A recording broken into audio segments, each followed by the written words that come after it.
Hi everyone. A friend of mine asked me if I would do a tutorial on how I made my stroller tote bag. It just hooks onto the stroller with these little clips, and it has pockets for bottles, for diapers, a zipper spot for anything you'd like to put in there, maybe your own items.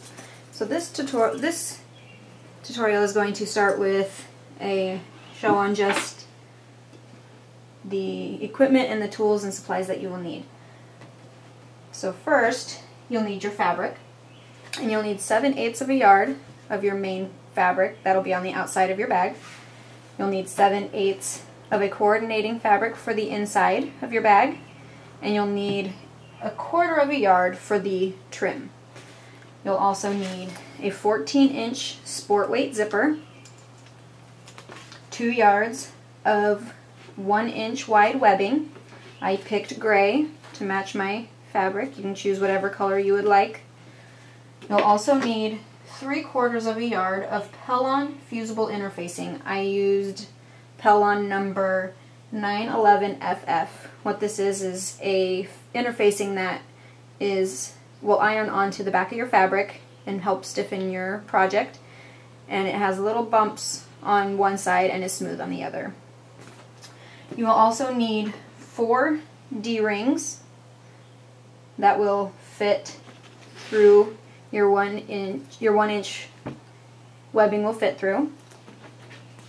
And you'll also need 4 of these little swivel clips that will help attach to your stroller. Also a coordinating colored thread, or I always use this color, and a bobbin with the thread on it as well. And those are all the materials that you will need to get.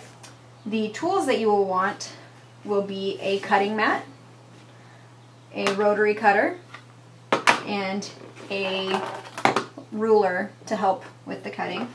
If you don't have these, you could probably get away with using scissors, but I prefer the rotary cutter.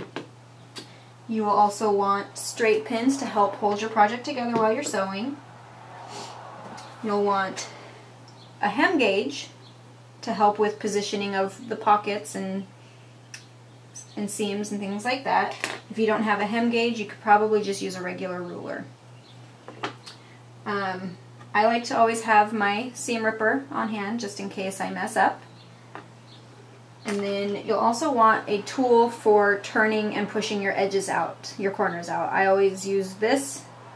I'm not sure what it came from. I think it came from a knitting machine, but it works perfectly. If you don't have anything like this, you can use a pen, you can use the tip of your scissors, anything that will poke your corners out.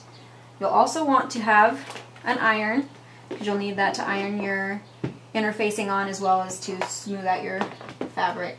And of course you will need your sewing machine. So that's all the supplies and tutorial and tools that you'll need for this tutorial. The next tutorial that I do will be on cutting the fabric. So we'll see you next time. Bye.